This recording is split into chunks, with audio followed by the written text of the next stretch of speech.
أعوذ بالله من الشيطان الرجيم بسم الله الرحمن الرحيم الحمد لله رب العالمين صلاة والسلام عليك يا رسول الله صلاة والسلام عليك يا حبيب الله صلاة والسلام عليك يا سيد المرسلين صلاة والسلام عليك يا خاتم النبيين উপস্থিত সবাইকে আমার সালাম আসসালামু আলাইকুম ওয়া রাহমাতুল্লাহি ওয়া বারাকাতুহু। সম্মানিত অতিথিবৃন্দ, আমি আপনাদেরকে অনুরোধ করব, আপনারা হৃদয়কে উন্মুক্ত করবেন, আপনাদের বিবেক বুদ্ধিকে সজাগ রাখবেন, দৃষ্টিকে খোলা রাখবেন এবং শ্রবণ শক্তিকে উন্মুক্ত রাখবেন। বিবেচনা করবেন, হৃদয় দিয়ে উপলব্ধি করবেন, চোখ দিয়ে দেখবেন, কান দিয়ে শুনবেন। আল্লাহ রাব্বুল আলামিন আমাদেরকে সৃষ্টি করেছেন, আল্লাহ অসীম অসম্ভব সৃষ্টি করেছেন। পর্বতমালা, বৃক্ষরাজি, তরুলতা, বৃক্ষকুল, বিহঙ্গকুল তিনি সৃষ্টি করেছেন। তিনি মানুষ সৃষ্টি করেছেন। মানুষ আর অন্যান্য সৃষ্টির মধ্যে মৌলিক কতগুলি পার্থক্য রয়েছে। মানুষের ভিতরে আল্লাহ রূহ আছে, একটা পশুর ভিতরে আল্লাহ রূহ নাই। মানুষকে আল্লাহ নিজ হাতে বানালেন, অন্যকে আল্লাহ বললেন কুন হও, অমনি হয়ে গেল। মানুষ আল্লাহর খলিফা, আল্লাহর প্রতিনিধি। ওই যে ক্বালা রাব্বুকা লিল মালাইকাতি ইন্নী জাইলুন ফিল আরদি খলিফা, স্মরণ করো সেই মুহূর্তের কথা যখন আল্লাহ মালাইকদেরকে বললেন আমি পৃথিবীতে আমার খলিফা বানাবো বা খলিফা পাঠাইতে চাই। আমরা আল্লাহর প্রতিনিধি, আল্লাহর খলিফা। কাজেই মানুষ অন্যান্য প্রাণীর মতো নয়। আমি আগেই বলেছি, মানুষের অসম্ভব চিন্তা শক্তি। তাকে ভাবতে হয় তার নিজেকে নিয়ে, তার সমাজকে নিয়ে, তার পুরো মানব জাতিকে নিয়ে। কারণ মানব জাতি তো তারই জাতি। আমেরিকা মারা গেলে আমারই ভাই, জাপান, জার্মানিতে, ব্রিটেন, ফ্রান্সে মারা গেলে আমারই ভাই, আফ্রিকার কালো মানুষ হলেও আমারই ভাই, মধ্যপ্রাচ্য মারা গেলে আমারই ভাই, ভারতে না খেয়ে মারা গেলে আমারই ভাই, বাংলাদেশে ধর্ষিত হলে আমারই বোন। পুরো মানব জাতি এক জাতি, বাবা মা আদম হাওয়ার সন্তান। কাজেই আমাকে ভাবতে হবে আমি আল্লাহর খলিফা, আল্লাহর প্রতিনিধি। আমি শুধু পশুর মতো নই, খাবো দাবো, বংশবৃদ্ধি করব, পেশাব পায়খানা করবো, একটা পরিণত বয়সে মারা যাব, মাটির সঙ্গে মিশে যাব। আমাকে শুধু এই জন্য বানানো হয় নাই। আমার এক মহান লক্ষ্য রয়েছে, মহান উদ্দেশ্য রয়েছে। কি সে লক্ষ্য, কি সেই উদ্দেশ্য ইত্যাদি জানার নাম হচ্ছে আকীদা। এজন্য সকল আলেমরা একমত ছিলেন, আকীদা ভুল হলে ঈমানের কোনো মূল্য নাই। আমরা আহসানা তাকবীম, সুন্দরতম কাঠামো সম্পন্ন আল্লাহর সৃষ্টি, যেটাকে আল্লাহ বলেছেন খায়রুল বারিয়া, সৃষ্টির সেরা। কখন আমি সেরা হব, এই বিষয়টি নিয়ে আমাদের বক্তব্য। আপনাদের দৃষ্টিকে আপনারা সজাগ রাখবেন, আমার অনুরোধ থাকবে এই কথাটুকু। সম্মানিত অতিথিবৃন্দ, আমি আগেই বলেছি, ভাববো আগে নিজেকে নিয়ে। আমি কে? আমি আল্লাহর খলিফা, আল্লাহর প্রতিনিধি। আমার কি কাজ? আল্লাহ কোরআনে বললেন ওমা খালাকতুল জিন্না ওয়াল ইনসানা ইল্লা লিয়াবুদুন, জিন এবং ইনসানকে আমার ইবাদত ছাড়া অন্য কিছুর জন্য বানাই নাই। তাহলে আমাদেরকে বানানো হয়েছে আল্লাহর ইবাদত করার জন্য। সেই ইবাদতটা কি? সেই ইবাদত হচ্ছে তারই হুকুম মোতাবেক তার এই পৃথিবী শান্তিপূর্ণ রাখা, শান্তিপূর্ণভাবে পৃথিবীকে পরিচালিত করা। এটাই হচ্ছে একজন খলিফার কাজ, খলিফার কর্তব্য। আমরা আল্লাহর খলিফা, আল্লাহর প্রতিনিধি। আমার কর্তব্য হচ্ছে এই পৃথিবীর পুরো মানব জাতি আমারই জাতি, আমারই বাবা মা আদম হাওয়ার সন্তান। এখানে সুখ শান্তির মধ্যে আমরা বসবাস করব। এই লক্ষ্যে সংগ্রাম করা, এই লক্ষ্যে কাজ করাই হচ্ছে আমাদের মূল কর্তব্য, মূল কাজ। আজকে আমরা মানব জাতি, আমাদের কি অবস্থা এবার দেখুন। 16,000 অ্যাটম বোম প্রস্তুত। পরাশক্তিধর রাষ্ট্রগুলি অস্ত্রের ভাষায়, হুমকির ভাষায় কথা বলছেন। কেউ কাউকে সমীহ করছেন না, তোয়াক্কা করছেন না, পাত্তা দিচ্ছেন না। সীমান্তে সীমান্তে সৈন্য সমাবেশ করছেন, সমুদ্রের রণতরী পাহারা দিচ্ছে। যেই কোনো মুহূর্তে তৃতীয় বিশ্বযুদ্ধ লেগে যেতে পারে। তখন কি দশা হবে পৃথিবীর, কি দশা হবে মানব জাতির? সমাজবিজ্ঞানী, চিকিৎসা বিজ্ঞানী, পারমাণবিক বিজ্ঞানী প্রত্যেকের সঙ্গে আলোচনা করুন, তখন বুঝতে পারবেন। সবাই আশঙ্কা করছেন এইবার বিশ্বযুদ্ধ লাগলে আর পৃথিবী থাকবে না। হ্যাঁ, আপনারা বলতে পারেন পৃথিবী ধ্বংস হওয়ার একটা নির্ধারিত কাল রয়েছে, ঠিকই আছে, এ কথা আমিও মানি। নূহ আলাইহিস সালামের সময় যখন নির্দিষ্ট কাল এসেছিল, আপনারা জানেন, নূহ আলাইহিস সালাম সহ কয়েকজন মুমিন মুমিনাকে এবং কিছু প্রাণীকে আল্লাহ নৌকার মধ্যে তুলে, কিস্তির মধ্যে তুলে নিয়ে সমগ্র দুনিয়াকে আল্লাহ বিনাশ করে দিয়েছেন। আল্লাহ তিনি কারো মুখাপেক্ষী নন। কুল হুয়াল্লাহু আহাদ আল্লাহুস সামাদ। এই যে আল্লাহ এক অদ্বিতীয়, তিনি সামাদ, তিনি বেনিয়াজ, তিনি কারো মুখাপেক্ষী নন। কাউকে তোয়াক্কা করা ওনার কোনো দরকার পড়ে না। তার পৃথিবীকে, তার মানব জাতিকে, তার রূহধারী, তার নিজ হাতে বানানো, তার খলিফা হয়ে সমস্ত সৃষ্টিকে ব্যবহার করে এই পৃথিবীর উপর অত্যাচার চালিয়ে যাবে। আল্লাহ তোমাদেরকে ছাড়বেন? নো। সময় এসেছে, অত্যন্ত কঠিন দুঃসময়ে আমরা এসে দাঁড়িয়েছি। এই গেল মানব জাতি। পৃথিবীর যেদিকে তাকান না কেন, দুর্বলের উপর সবলের অত্যাচার, দরিদ্রের উপর ধনীর বঞ্চনা, শাসিতের উপর শাসকের জুলুম, সরলের উপর ধূর্তের প্রতারণা, সমস্ত দুনিয়া নরককুণ্ড নরককুণ্ড। কি হবে এখন? মানব জাতির নিস্তারের পথ কি, উদ্ধারের পথ কি? এখান থেকে মানব জাতি কি করে বাঁচবে? তার তো ইহকাল শেষ নয়, দেহ যেমন আত্মাও তেমন, ইহকাল যেমন পরকাল তেমন। এখানে কোন রকম পার করে গেল, পরকালে কি হবে? সেখানে আল্লাহর সামনে দণ্ডায়মান হতে হবে প্রত্যেকটা মানুষকে, প্রত্যেকটা মানব মানবীকে, নাকি? সেদিন কি করে পার করবেন, এটা বিরাট প্রশ্ন। তাহলে মানব জাতির সামনে এখন বড় প্রশ্ন হয়ে দাঁড়িয়েছে, এই মানুষ কি করে ইহকালে মুক্তি লাভ করবে, পরকালে মুক্তি লাভ করবে? দ্বিতীয় বিশ্বযুদ্ধের ক্ষত এখনো শুকায় নাই। আমি বলেছি আমার প্রত্যেকটা জনসভায়, জাতিসংঘ তৈরি করা হলো বিশ্বকে শান্তি দিবে, কিন্তু জাতিসংঘ ব্যর্থ হয়েছে।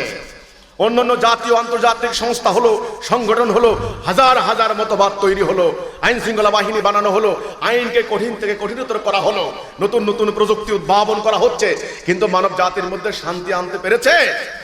নো, ব্যর্থ হয়েছে, ব্যর্থ। প্রতিটা সমাজে কি উত্তরে, কি দক্ষিণে, কি পূর্বে, কি পশ্চিমে, কি মরু অঞ্চলে, কি মেরু অঞ্চলে, কি আরব, কি আজমি, কি ইউরোপ, কি আমেরিকা, কি জাপানি, কি চাইনিজ, কি জার্মানি, সমস্ত সমাজ আজকে হত্যা, খুন, ধর্ষণ, রাহাজানি, অবিশ্বাস, সুদ, ঘুষ, হাইজ্যাক ধাই ধাই করে বেড়ে চলেছে।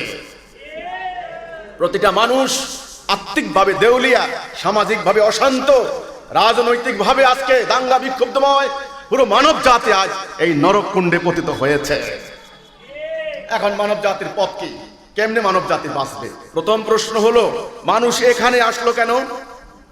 মানুষের এই পরিণতি তো এখানে হওয়ার কথা না। সে আল্লাহর খলিফা, আল্লাহর প্রতিনিধি। আল্লাহ তাকে নিজ হাতে বানালেন। আল্লাহ যুগে যুগে তাকে নবী রাসূল দিয়ে গাইডলাইন করলেন, সিরাতুল মুস্তাকিম দিলেন। আল্লাহ একটা মুহূর্তের জন্য পথ প্রেরণ বন্ধ করেন নাই। তাহলে মানব জাতিকে এখানে কে আনলো? কেন মানব জাতি এখানে আসলো? দ্বিতীয় প্রশ্ন, মানব জাতিকে এখান থেকে উদ্ধারের এখন উপায় কি, পথ কি? আদৌ কোনো পথ জানা আছে? এবার আমার মুসলমান নামক জাতি, আমি আল্লাহকে বিশ্বাস করি, রাসূলকে বিশ্বাস করি, পরকালে জান্নাতে যাওয়ার আশা করি, কিতাবকে বিশ্বাস করি। আমি মুসলমান। আমার জাতি, যেই জাতির নাম আল্লাহ কোরআনে বললেন, খাইরা উম্মতি উখরাজুল লিন-নাস তা'মুরুনা বিল মারুফ ওয়া তানহাউনা আনিল মুনকার, তোমরাই সেরা জাতি, শ্রেষ্ঠ জাতি। আটলান্টিকের তীর থেকে ইন্দোনেশিয়া পর্যন্ত আমরা আজ 150 কোটি।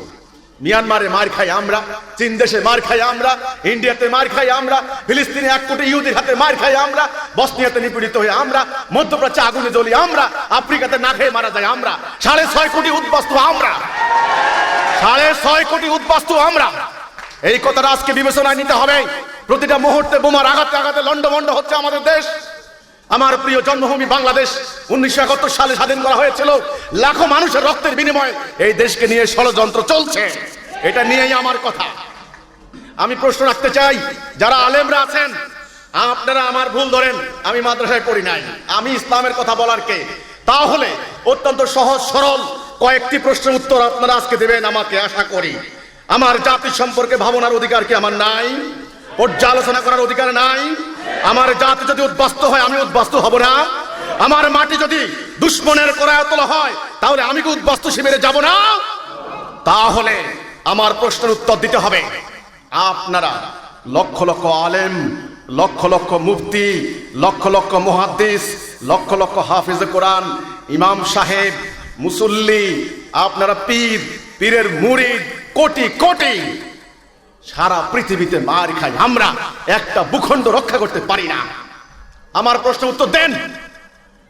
আমরা এক জাতি, সেরা জাতি, এই অবস্থায় কেন আমরা আসলাম? কোনটা ঠিক আপনাদের ইসলামের? আমার সরল প্রশ্ন। আমার মুরব্বীরা আমার ভুল হলে আমাকে ক্ষমা করবেন, কয়েকটি প্রশ্নের উত্তর দিয়ে আমাকে সহযোগিতা করবেন। আল্লাহ কয়জন? একজন। রাসূল কয়জন? কিতাব কয়টা? তিনি যেই জাতি তৈরি করলেন উম্মতে মুহাম্মদী, সেই জাতি কয় খণ্ড ছিল? অখণ্ড জাতি। এক জাতি, এক আল্লাহ, এক রাসূল, এক কিতাব, এক জাতি। আজ আমরা কয় খণ্ড হয়েছি? হাজার হাজার। শ্রদ্ধেয় শ্রদ্ধাভাজন মুরব্বীরা আছেন, শিক্ষাবিদরা আছেন, আলেম ওলামারা আছেন, আমার বোনরা আছেন। বিবেককে উন্মুক্ত করুন, নিজেকে প্রশ্ন করুন কোনটা ঠিক। ঢাকার পীর মারেন না মানিকগঞ্জকে, উত্তরবঙ্গের পীর মারেন না দক্ষিণবঙ্গকে। শিয়া বলে সুন্নি কাফের, সুন্নি বলে শিয়া কাফের। আহলে হাদিস বলে সুন্নি কাফের, সুন্নি বলে ওহাবি কাফের। সরকারি আলিয়া মানে না কওমিদেরকে, কওমি মানে না সরকারিদেরকে। এত রং, এত পথ ধর্মের নামে কেউ রাজনৈতিক দল করছেন। বামপন্থী যত দল, ইসলামের দল আরো বেশি। এক এক দলের এক এক মার্কা, এক এক কর্মসূচি, এক এক মনোগ্রাম। কেউ যান সরকারি দলে, কেউ বিরোধী দলে, কেউ বোমাবাজি করেন, কেউ ককটেল ফাটান, কেউ ঘরের মধ্যে বসে থাকেন। কোন দিকে যাবে মানুষ? কোন দিকে যাবে? জঙ্গিবাদী দল বোকো হারাম, আইএস, আল কায়দা, তালেবান থেকে শুরু করে আমাদের এখানে বাংলা ভাই, জেএমবি, কত দল। আমি বলতে চাই, আল্লাহ এক, রাসূল এক, কিতাব এক, উম্মাহ এক। এত রং, এত দল, এত পথ কেন? কোনটা ঠিক বলুন? আপনারা বলতে পারেন, আপনি যে বলছেন আপনিও বা ঠিক কেমনে বলবো, কেমনে বলবো? আজকে আমি এখন থেকে 2 ঘন্টা আগে ফেসবুকে একটা উত্তর দিয়ে এসেছি। এক মৌলানা সাহেব, তিনি হচ্ছেন মুফতি, তিনি ঠিক এই প্রশ্নটাই করেছেন। সবাই নিজেদেরকে ঠিক বলে, আপনারাও এখন নিজেদেরকে ঠিক দাবি করছেন।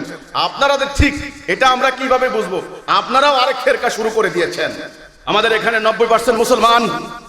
অতীতে আমাদের ইমানকে হাইজ্যাক করা হয়েছে, বারবার জাতি বিনাশী কর্মকাণ্ড ঘটানো হয়েছে। মানুষ আল্লাহকে পাওয়ার জন্য, রসুলকে পাওয়ার জন্য ওই সমস্ত ভুল পথে পা বাড়িয়েছে। একদল বলেছে আমাদেরকে টাকা দাও, আমরা তোমাকে জান্নাত নিয়ে যাব। মানুষ জায়গা, জমি, গবাদি পশু, স্ত্রীর গহনা বিক্রি করে ওই সমস্ত ধর্ম ব্যবসায়ীদেরকে টাকা দিয়েছে।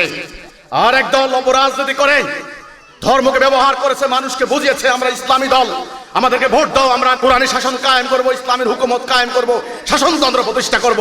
মানুষ আল্লাহকে পাওয়ার জন্য, রসুলকে পাওয়ার জন্য ওই সমস্ত ভুল পথে পা বাড়িয়েছে। আরেক দল জঙ্গিবাদী, সন্ত্রাসবাদী ঘটনা ঘটিয়ে মানুষের বুকে বোমা মেরে এই কথা বলেছে, আল্লাহ রসুলের নাম বলে চালিয়ে দিয়েছে, বলছে আমরা জিহাদ করছি, কিতাল করছি। এই দেখো রসুল করেছেন, কোরআনের কিতালের কথা উল্লেখ আছে। মানুষ কোন দিকে যাবে? কোনটা ঠিক? বাংলাদেশ, পাকিস্তান, ভারত, মালয়েশিয়া, ইন্দোনেশিয়া, যেখানে যান হাজার হাজার পীর, এক এক পীরের এক এক তরিকা, এক এক কর্মসূচি, পোশাক এক এক রকম, তাহলিল এক এক রকম, তারবিয়াত এক এক রকম। আল্লাহ রসুলের তরিকা কি এতটা ছিল? এখন মুসলমান, আমাদের টেনশনটা কোথায়? এই একখণ্ড মাটি, যেই মাটিতে আমার পূর্বপুরুষের অস্থি মজ্জা মিশে আছে, যেই মাটিতে ফসল ফলিয়ে আমার ক্ষুণ্ণবৃত্তি নিবারণ করছি, যেই মাটিতে আমি সেজদা করি, আমার প্রিয় জন্মভূমি এই বাংলার মাটি, পবিত্র মাটি। এই মাটি যদি আজকে মিয়ানমারের মতো হয়, আমি কোথায় দাঁড়াবো? কোথায় দাঁড়াবো? একটা গ্রামে যদি এক বাড়িতে ডাকাত ঢুকে, অন্য বাড়ির বাসিন্দাদের সতর্ক হওয়ার প্রয়োজন নাই? কি করবেন এখন? আমার প্রশ্ন হচ্ছে এখানে, তাহলে আমাদের কি করণীয়? আল্লাহ এক, রসুল এক, জান্নাতে যাওয়ার পথ কি এতটা? একটা। কয়টা? ইসলামের ব্যাপারে সন্দেহ হওয়ার দরকার নাই। হারাম হালাল আপনারা বুঝেন। সুদ হারাম না হালাল? বুঝতে কোনো অসুবিধা? শুয়োরের গোশত খাওয়া হারাম না হালাল? বুঝতে কোনো অসুবিধা হচ্ছে? চুরি ডাকাতি করা হারাম না হালাল? বুঝতে কোনো অসুবিধা হচ্ছে? ভাইয়ে বোনে বিয়ে করা হারাম না হালাল? বুঝতে কোনো অসুবিধা হচ্ছে? অন্যের নারীর ইজ্জত লুণ্ঠন করা হারাম না হালাল? বুঝতে কোনো অসুবিধা হচ্ছে? তাহলে ধর্মের ব্যাপারে আসলে অন্ধ কেন? মৌলভী সাহেব যা বলবে তাই, আমরা কিছু বুঝি শুধি না। অন্ধ হলে প্রলয় বন্ধ হবে না। জনগণকে এখন বুঝতে হবে। আমাদের মাননীয় সরকারকে আমরা এই প্রস্তাব দিয়েছিলাম, পত্রিকার মধ্য দিয়ে চিঠি লিখে ওনাদেরকে আমার জনসভায় আমন্ত্রণ জানিয়ে, মাননীয় মন্ত্রী থেকে শুরু করে সংসদ সদস্য, গ্রামের মেম্বার পর্যন্ত সবাইকে আমন্ত্রণ জানিয়েছি, বলেছি আপনারা আসুন, আমাদের বক্তব্যটা শুনুন। এই যে ধর্ম থেকে উদ্ভূত সংকট, সিরিয়ার মুসলমানরা নিজেদেরকে রক্ষা করতে পারে নাই, ইরাকের মুসলমানরা নিজেদেরকে হেফাজত করতে পারে নাই, আফগানিস্তানের মুসলমান মাটি, ইজ্জত, ধর্ম রক্ষা করতে পারে নাই। বাংলার মাটিতে সত্য এসে গেছে, বাংলার মাটিকে আমরা রক্ষা করতে পারবো ইনশাআল্লাহ। এই কথা, এত বড় কথা আমরা কি করে বললাম, কিভাবে বললাম? আমাদের মাননীয় সরকারের মন্ত্রী মহোদয় অনেকবার বলেছেন, শুধুমাত্র শক্তি দিয়ে হবে না, একটা সঠিক আদর্শ লাগবে, ইসলামের প্রকৃত ব্যাখ্যা জনগণকে বুঝাতে হবে। আমরা বলেছি মাননীয় সরকার, ইসলামের ব্যাখ্যা কে বুঝাবে? কে বিনা টাকায় কাজ করবে? রাষ্ট্রের কোটি কোটি টাকা খরচ করে আপনারা আলেম সম্মেলন করেন, ওনাদের পিছনে কোটি কোটি টাকা খরচ করেন। আমি জানতে চাই, নিজের ঘরে খেয়ে, নিজের টেলিফোন বিল ব্যবহার করে, নিজের গাড়ির তেল পুড়িয়ে, নিজের জীবনের ঝুঁকি নিয়ে সন্ত্রাসের বিরুদ্ধে মাটির জন্য, দেশের জন্য কয়জন আলেম কাজ করছেন? কয়জন? কয়জন? এটা জানার অধিকার কি আমার নাই? আমার দেশকে ভালোবাসি, আমার মানুষকে ভালোবাসি, আমার প্রিয় মুরব্বীদেরকে আমি ভালোবাসি, শ্রদ্ধা করি। আমি চাই না আমার চোখের সামনে তারা ধ্বংস হয়ে যাক। এজন্যই আমরা বলেছি মাননীয় সরকার, আদর্শ তাদের কাছে নাই, তারা ধর্মকে রুটি রুজির হাতিয়ারে পরিণত করেছে। মানুষের কাছ থেকে ধর্মের নামে বিভিন্ন ধরনের স্বার্থ উদ্ধার করতে করতে তারা সত্য থেকে লক্ষ কোটি মাইল দূরে সরে গিয়েছে। তাদের কোনো কথায় জনগণের চরিত্রের মধ্যে কোনো আসর পড়বে না, জনগণের আত্মা পরিবর্তন হবে না, জনগণ তাদেরকে বিশ্বাস করবে না। এখন ইসলামের প্রকৃত ব্যাখ্যা, এটাকে ইংরেজিতে বলে কাউন্টার ন্যারেটিভ, পাল্টা আইডিওলজি। আমাদের যারা বুদ্ধিজীবী আছেন, সামরিক বিশেষজ্ঞ, বেসামরিক বিশেষজ্ঞ, আইন শৃঙ্খলা বাহিনীর কর্মকর্তা, সাবেক কর্মকর্তা, সবাই একটা শব্দ বেশি বলেন, কাউন্টার ন্যারেটিভ, পাল্টা আইডিওলজি। একটা ভুল আদর্শ দ্বারা তারা মানুষকে পথভ্রষ্ট করছে, পাল্টা আদর্শ দিয়ে তাদেরকে মোকাবেলা করতে হবে। সেই পাল্টা আদর্শটা কি? এক দুই কথা বুঝলে হবে না, একটু মনস্থির করে ধীর মস্তিষ্কে বসে চিন্তা করতে হবে, আমার বক্তব্য শুনতে হবে।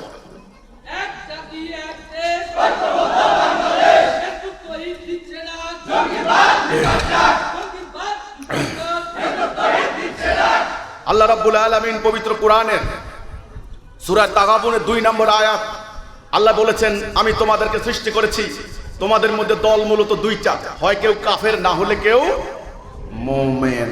দুই দল আল্লাহর ভাষায়। রাস্তা কিন্তু দুইটা।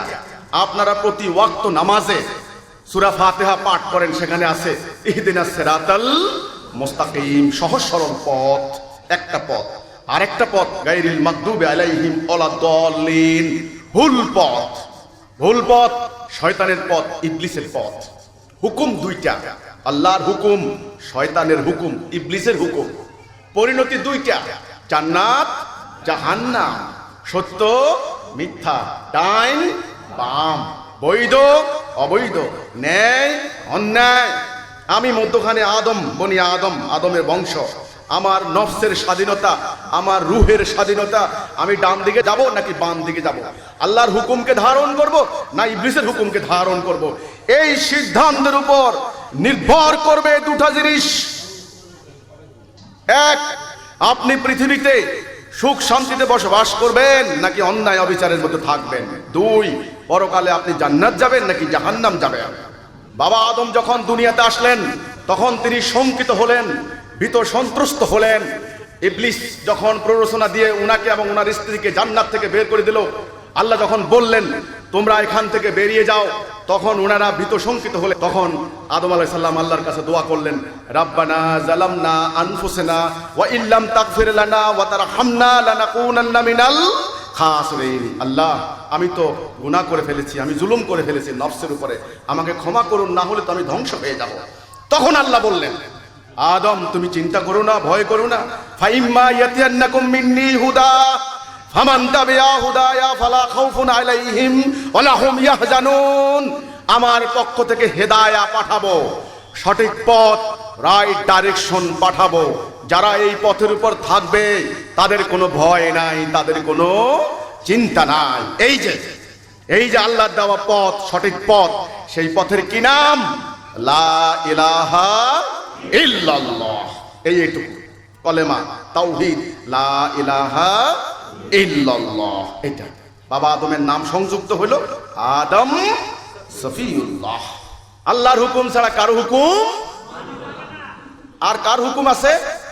ইবলিসের, শয়তানের। মানব জাতি যদি সম্মিলিতভাবে এই সিদ্ধান্ত নেয়, সিরাতুল মুস্তাকিমে উঠে, তবে মানব জাতি বাঁচবে।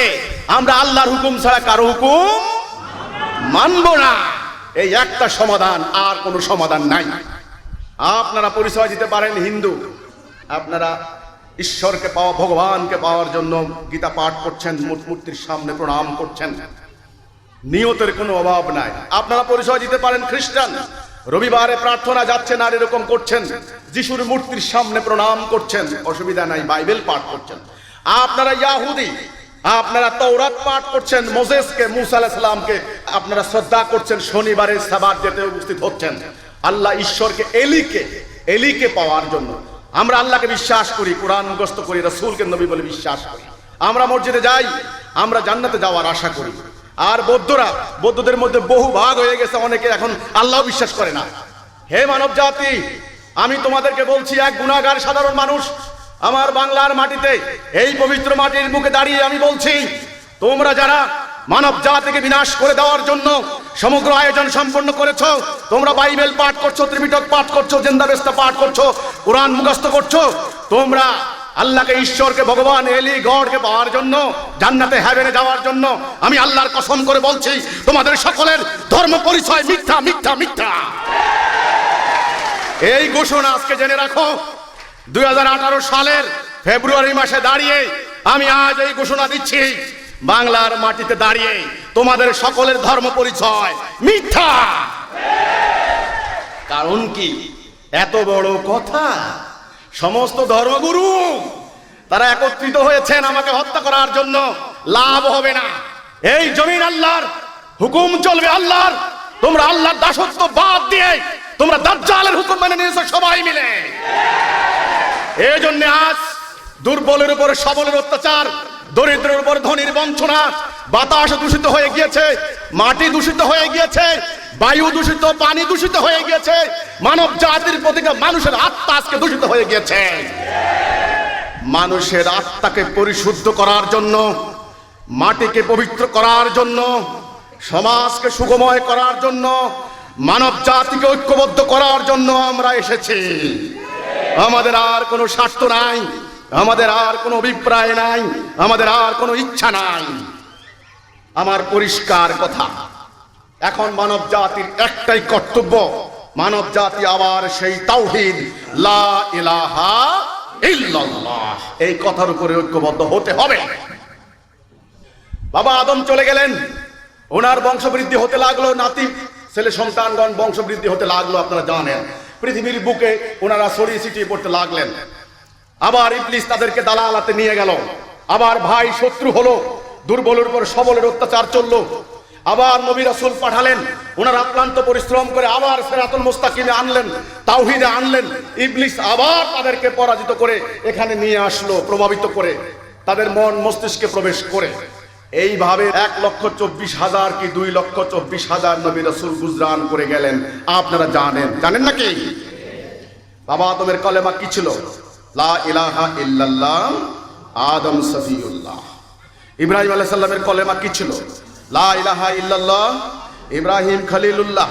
লা ইলাহা ইল্লাল্লাহ, মুসা কালিমুল্লাহ। লা ইলাহা ইল্লাল্লাহ, ইসমাইল জবিউল্লাহ। লা ইলাহা ইল্লাল্লাহ, ঈসা রুহুল্লাহ।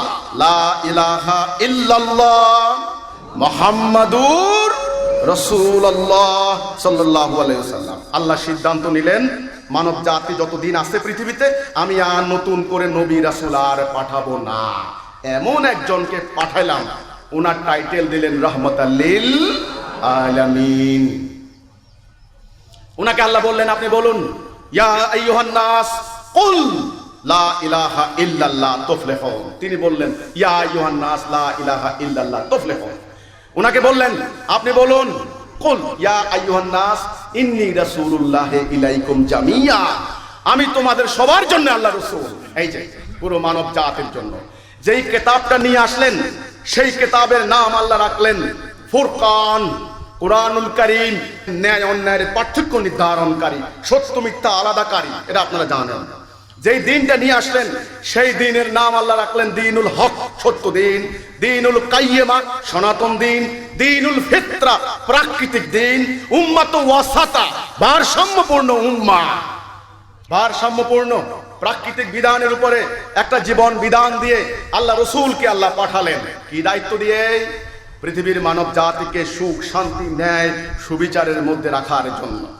ওই লক্ষ্যকে সামনে নিয়ে আল্লাহ রসুল অক্লান্ত পরিশ্রম করে জাজিরাতুল আরবে 70 দিন প্রতিষ্ঠা করলেন। দাওয়াত দিলেন সবাইকে, তোমরা বলো লা ইলাহা ইল্লাল্লাহ। ওটাই ছিল প্রকৃত ইসলাম। আজকে মুসলমানদেরকে এই কথা বুঝতে হবে, আমার রসুল আমাদেরকে যেই তরিকার মধ্যে রেখে গিয়েছিলেন, যেই রাস্তার মধ্যে তুলে দিয়েছিলেন, যেই আদর্শের মধ্যে রেখে গিয়েছিলেন, আমরা গত 1300 বছরে আল্লাহ রসুলের রেখে যাওয়া সেই আদর্শকে প্রত্যাখ্যান করেছি। সেই রাস্তা থেকে আমরা সরে গিয়েছি, সেই ইসলামকে আমরা ভুলে গিয়েছি। এখন আমাদের করণীয় কি? ইসলামের চেহারা এতটা নয়, এত আকীদা নয়, এত ধারণা নয়। সকল ক্ষেত্রে একটা সিদ্ধান্ত হবে। আপনারা জানেন সকল ক্ষেত্রে একটা সিদ্ধান্ত হবে। আমি আপনাদেরকে প্রশ্ন করতে চাই, এই বস্তুটার কি নাম? Mobile phone. এটা কি জন্য? কথা বলার জন্য। এটা কি নাম? এটা কি? এটা কি জন্য? হ্যাঁ, রৌদ্রময় দিনে চোখে দেওয়ার জন্য। এটা কি পাথর ভাঙার জন্য? আচ্ছা, এটা কি মানুষের মাথায় মারার জন্য? এই বস্তু সম্পর্কে সঠিক ধারণা লাভ করার নাম হচ্ছে আকীদা। কি? আকীদা। সমস্ত আলেমরা জানেন আকীদা ভুল হলে ঈমানের কোনো মূল্য নাই, ঈমান না থাকলে আমলের কোনো মূল্য নাই। বুখারী শরীফের 7ম হাদিস, বুনিয়াল ইসলামে আলা খামসিন। ইসলামের বুনিয়াদ কয়টা? 5টা। 1 নাম্বারটা কি? লা ইলাহা ইল্লাল্লাহ মুহাম্মাদুর রাসূলুল্লাহ, 1 নাম্বার। 2 নম্বরে সালাত, 3 নম্বরে যাকাত, 5 নম্বরে হজ, 6 নম্বরে রোজা মানে সাওম। ঈমান, আমল। যার ঈমান নাই তার আমলের কোনো মূল্য নাই। আগে ঈমান না আগে আমল? বলুন আপনার, আগে ঈমান না আগে আমল? ঈমান। মসজিদ বানাচ্ছি আমল করার জন্য, টাইলসের মসজিদ, এসি মসজিদ, সোনার গম্বুজ, ইমাম সাহেব বসেন সোনার চেয়ার, সূরা কারাত যেন ভুল না হয় নিখুঁত ভাবে উচ্চারণ করে যাচ্ছি। মাদ্রাসায় পড়ছি আমল করার জন্য, হজ করছি আমল করার জন্য, রোজা রাখতেছি, সেহরি খাচ্ছি, ইফতার করছি, আমল করছি। আগে ঈমান তারপরে আমল। আগে কি? ঈমান তারপরে আমল। আমি বারবার এই কথাটা বলছি, আপনারা মনে রাখুন। এই আমল কেন করবেন, কি জন্য করবেন, ঈমান কেন আনবেন, কি জন্য আনবেন, কি কাজ ইত্যাদি জানার নাম আকীদা। তাহলে 3টা সাবজেক্ট, আকীদা, ঈমান, আমল। আকীদা ভুল হলে ঈমানের কোনো দাম নাই, ঈমান না থাকলে আমলের কোনো মূল্য নাই। এখন আমরা আল্লাহকে বিশ্বাস করি। আপনি বলতে পারেন, একটা খটকা লাগতে পারে মনের ভিতরে যে হিজবুত তৌহিদের ইমাম কি বলছেন। আমরা তো আল্লাহ বিশ্বাস করি, আমরা তো আল্লাহ বিশ্বাস করি বিধায় তো নামাজ পড়তে যাই, আমাদের ঈমান নাই কেমনে? আমি আপনাদেরকে পরিষ্কার একটা উদাহরণ দিলে বুঝবেন। বিশ্বাস করা এক জিনিস, হুকুম মানা আরেক জিনিস। আপনার বাবা, আপনি আপনার বাবাকে বিশ্বাস করেন, কারণ অবিশ্বাসের কোনো উপায় নাই। যেই বাবার ঔরসজাত সন্তান আপনি, আপনার মায়ের কাছে শুনেছেন, প্রতিবেশীর কাছে শুনেছেন, আপনার চেহারার মধ্যে মিল আছে, কণ্ঠের মিল আছে, আনডিসপিউটেডলি, একদম অবিতর্কিত ভাবে আপনার বাবা আপনি বিশ্বাস করেন। অস্তিত্ব যেমন বিশ্বাস করেন, বাবাকেও বিশ্বাস করেন। আমার বাবা, সালাম দেন, আসসালামু আলাইকুম, আমার বাবা। অন্য কেউ যেন বাবাকে গালাগালি না দেয়, সেজন্য আপনার মাথা গরম হয়ে যায়। এত বড় সাহস আমার বাবাকে গালাগালি দাও। বাবা বিশ্বাস করা এক জিনিস, বাবার হুকুম মান্য করা। বাবা বললেন, এই বালক সন্ধ্যার পরে রাতের 12টা পর্যন্ত বাজারে ঘুরবে না। আপনি বললেন কি, বাবা কি জানি, বুড়ো মানুষ, আমি 1টা পর্যন্ত ঘুরবো বাজারে। ফলে আপনি খারাপ হয়ে গেলেন। বাবা বললেন, বালক মদ খেও না, এটা তোমার চরিত্র ধ্বংস করে দিবে। আপনি বললেন যে আধুনিক যুগে মদ ছাড়া চলে নাকি, শরীরে একটা ভাব আসে, আপনি মদ খেলেন। বাবা বললেন, বাজে বালকদের সঙ্গে মিশবে না। আপনি বললেন, উনি কি বুঝেন, ওনার মাথার মধ্যে কিছু নাই।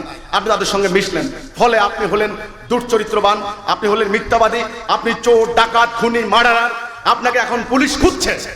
এই যে আপনার এই দৈন্য দশা হলো কি কারণে বলুন তো দেখি? বাবার হুকুম না মানার কারণে নাকি? আপনি কি বাবাকে বিশ্বাস করতেন না, শ্রদ্ধা করতেন না? এই যে আমরা আল্লাহকে বিশ্বাস করি, আল্লাহকে শ্রদ্ধা করি, আল্লাহকে সম্মান করি, আল্লাহকে গালি দেয়, এটা আমরা সহ্য করতে পারি না। কিন্তু ইবলিসের প্ররোচনায় আমরা একে একে আল্লাহর সমস্ত হুকুমকে প্রত্যাখ্যান করেছি। এর ফলে কি হয়েছে, আমরা কলেমার চুক্তি থেকে আউট হয়ে গিয়েছি। কলেমার কথা কি ছিল? লা ইলাহা, আল্লাহ তোমার হুকুম ছাড়া কারো হুকুম মানব না।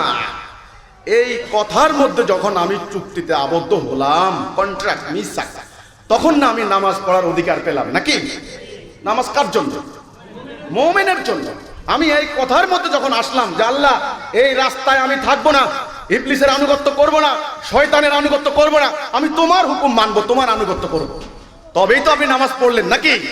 আপনার জন্য নামাজ। আল্লাহ কোরআনে বললেন, ইয়া আইয়ুহাল্লাযীনা আমানুস্তাঈনু বিস-সাবরি ওয়াস-সালাহ ইন্নাল্লাহা মা'আস সাবিরিন। হে মুমিনগণ, তোমরা সালাহ এবং সবরের মাধ্যমে আল্লাহর সাহায্য কামনা করো। কাকে অ্যাড্রেস করছেন? মুমিনকে। ইয়া আইয়ুহাল্লাযীনা আমানু কুতিবা আলাইকুমুস সিয়াম কামা কুতিবা আলাল্লাযীনা মিন ক্বাবলিকুম লাআল্লাকুম তাত্তাকুন। হে মুমিনগণ, তোমাদের জন্য সিয়াম মানে রোজা ফরজ করে দেওয়া হলো। কার জন্য? হে মুমিনগণ, মিথ্যা সাক্ষ্য দিও না। হে মুমিনগণ, ব্যভিচার করো না। পুরো কোরআনে আল্লাহ এই আমলের নির্দেশ কাকে দিচ্ছেন? হে মুমিনগণ, মুসলমান না হয়ে মৃত্যুবরণ করো না। এটা কি আমার কথা না আল্লাহর কথা? মুসলমান হবে কে? তাহলে আগে মুমিন না আগে মুসলমান? আগে আমল না আগে মুমিন? আগে মুমিন, তারপরে আমলের চিন্তা করেন। কেন আমাদের এই দশা হলো? উত্তর আস্তে আস্তে পেয়ে যাবেন। আমরা 150 কোটি, আমার কথা ভুল হলে ক্ষমা করে দেবেন।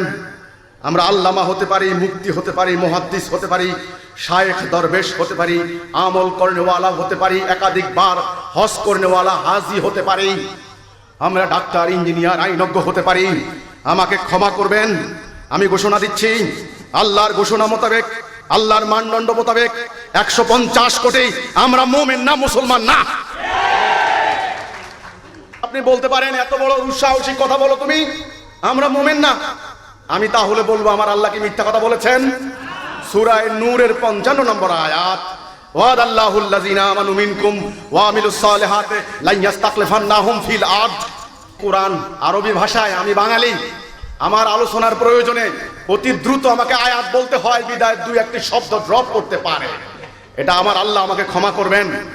কিন্তু আমি যেই কথা বোঝানোর চেষ্টা করছি, আল্লাহ কোরআনে বললেন, যদি তোমরা মুমিন হও, ঈমান আনো, আমলে সালে করো, পৃথিবীতে তোমাদেরকে কর্তৃত্ব দেব। এটা আল্লাহর ওয়াদা না? ওয়াদা না? ওয়াদানা আলাইহি হাক্কান ফিত তাওরাতি ওয়াল ইনজিলি ওয়াল কুরআন। আল্লাহর ওয়াদা হক, সত্য। তাওরাত, কুরআন এবং ইনজিল ওয়ালাদের সঙ্গে একই ওয়াদা করেছেন আল্লাহ। আল্লাহর ওয়াদা আমাদের ওয়াদার মতো না। আমার প্রশ্ন, বলেন আমরা হক না আল্লাহ হক? তাহলে আমরা মুমিন? আল্লাহ রসুলের জাতি উম্মতে মুহাম্মদী এক জাতি। তখন কি আমরা শিয়া সুন্নি ছিলাম? শাফি হাম্বলি ছিলাম? হানাফি আহলে হাদিস ছিলাম? এই দল ওই দল, এই জঙ্গি ওই জঙ্গি, এই পার্টি ওই পার্টি ছিলাম? আমাদের নেতা ছিলেন একজন, রাসূলুল্লাহ। হুকুম ছিল একটা, তরিকা ছিল একটা, লক্ষ্য ছিল একদিকে। সমস্ত জাতি ছিলাম আমরা এক জাতি। আজ আমাদের হাজার হাজার ভাগে বিভক্ত। 1 নাম্বার, 2 নাম্বার, অন্য কোন জাতির হাতে আমরা মার খেয়েছি? আমরা ছিলাম সেরা জাতি। জ্ঞানে, বিজ্ঞানে, সামরিক শক্তিতে, নতুন নতুন বৈজ্ঞানিক প্রযুক্তিতে পৃথিবীর কোনো শক্তি ছিল না আমাদের উপর চোখ তুলে তাকায়। আর আজ আমাদের লক্ষ লক্ষ নারী বেজ্জত হয়, আমরা কথা বলতে পারি না। তখনও বলবেন সেই জাতি এই জাতি এক জাতি? তাহলে হয় আল্লাহ রসুলের উম্মাহ উম্মতে মুহাম্মদী ঠিক ছিলেন, আমরা ব্যাঠিক, আর না হলে আমরা ঠিক, ওনারা ব্যাঠিক। ওনাদের সঙ্গে তো আমাদের মিলে না, চরিত্র মিলে না, আত্মায় মিলে না, বাহিরে মিলে না, ভিতরে মিলে না। তাহলে ওনারা ঠিক, আমরা ব্যাঠিক নাকি? ওনারা যদি উম্মতে মুহাম্মদী হন, আমরা কার উম্মত? এর রায় আপনারা দিবেন। এখন জনগণের সামনে এই তথ্যটা তুলে ধরতে হবে যে, হে ইসলাম প্রিয় জনতা, হে ধর্মপ্রাণ মানুষ, আপনারা যারা আল্লাহকে ভালোবাসেন, রসুলকে ভালোবাসেন, কিতাবকে ভালোবাসেন, পরকালে জান্নাতে যেতে চান, মাটিকে ভালোবাসেন, মানুষকে ভালোবাসেন, ভবিষ্যৎ বংশধরের জীবনকে হেফাজত করতে চান, আপনারা আসুন। আজকে আল্লাহ রসুলের প্রকৃত ইসলাম নিয়ে আমাদেরকে বাঁচতে হবে। কিভাবে আমরা আল্লাহ রসুলের ইসলাম নিয়ে বাঁচবো? কার ইসলাম নেব? আমাদের ইসলামের যেই চেহারা ধারণ করেছে, এক একজনের এক এক রূপ, এক এক ফতোয়া, সূক্ষ্মাতি সূক্ষ্ম ব্যাখ্যা বিশ্লেষণ মাসলা মাসাইল করে আসল ইমান থেকে আমরা সরে গিয়েছি, আসল জায়গা থেকে সরে গিয়েছি। আমাদের সরকারকে যখন আমরা বলেছি তখন সরকারের অনেক গুরুত্বপূর্ণ ব্যক্তি আমাদেরকে প্রশ্ন করেছেন। আমি সংবাদ সম্মেলন করেছি, ওই সাংবাদিকদেরও অনেকে আমাকে প্রশ্ন করেছেন, এই যে আপনি বলেন ইসলাম নিয়ে মুসলমানদেরকে বাঁচতে হবে, কোন ইসলাম নিব বলুন? তালেবান ইসলাম, হেফাজতের ইসলাম, জামাতের ইসলাম, চরমনার ইসলাম, তবলিগের ইসলাম, অমুক পীরের ইসলাম, অমুক দলের ইসলাম, কোন ইসলাম নিব আপনি বলুন তো? কার ইসলাম নেব? এক একজনের এক এক মত, এক এক ফতোয়া, কার ইসলাম নিব? কঠিন প্রশ্ন না একটা? তাহলে ইসলাম বাদ দেব নাকি? শুনেন, বাদ দিতে পারবেন না। শুধু আত্মপ্রবঞ্চক হবেন, আত্মপ্রবঞ্চক। বাদ দিতে পারবেন না, বাদ দিতে পারে নাই, বাদ দেওয়ার দরকার নাই। আমার ইসলাম সাম্যের ইসলাম, মুক্তির ইসলাম, মানবতার ইসলাম, ঐক্যের ইসলাম। আমার ইসলাম এসেছে এক হক আল্লাহ থেকে, দ্বীনুল হক। আমার ইসলাম দ্বীনুল হক, সত্য। সুতরাং আমার ইসলাম বাদ দেওয়ার কোনো প্রয়োজন নাই। প্রয়োজন আছে নাকি? সেই ইসলাম বাদ দিতে পারবেন না। তাহলে কোন ইসলাম একাধারে আমার আত্মাকে বিশুদ্ধ করবে, আমার সমাজকে শান্তিপূর্ণ করবে, আমার পরিবারকে প্রাণবন্ত রাখবে, আমার রাষ্ট্রকে নিরাপদ রাখবে, আমার মাটিকে হেফাজত করবে, আমার নারীর ইজ্জত রক্ষা করবে? কোন ইসলাম?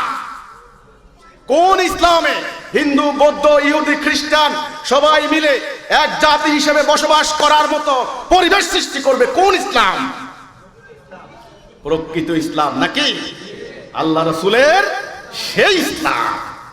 অতীব দুঃখের সঙ্গে সেই কথা বলতে হচ্ছে, ওই ইসলাম হারিয়ে গিয়েছে। এখন আপনারা বলতে পারেন হিজবুত তাওহীদ, আপনারা কোথায় পেলেন এই ইসলাম? আল্লাহর শুকর, আলহামদুলিল্লাহ। আল্লাহ তোমার পবিত্র সত্তার সামনে, তোমার শ্রেষ্ঠত্বের সামনে সারা জীবন সিজদায় পড়ে থাকলেও আল্লাহ এই শুকর আদায় হবে না। আমার অস্তিত্বের সমস্ত অণু পরমাণু তোমার রাস্তায় বিলিয়ে দিলেও এর শুকর আদায় হবে না আল্লাহ রাব্বুল আলামিন। এই জঞ্জালের মধ্য থেকে হাজার হাজার ফেরকা, মাযহাব, দল, তরিকা, উপদলের ভিতর থেকে আল্লাহ তুমি সহজ সরল সিরাতুল মুস্তাকিম আল্লাহ তুমি দিয়েছো আমাদেরকে দয়া করে। আল্লাহ আলহামদুলিল্লাহ, আল্লাহ শুকর, আলহামদুলিল্লাহ, আল্লাহ তুমি আমাদেরকে দিয়েছো।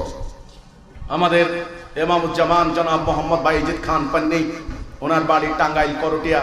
উনি এমন এক পরিবারের সন্তান ছিলেন, আপনারা জানেন বাংলা, বিহার, উড়িষ্যার সুলতান ছিলেন ওনাদের পরিবার।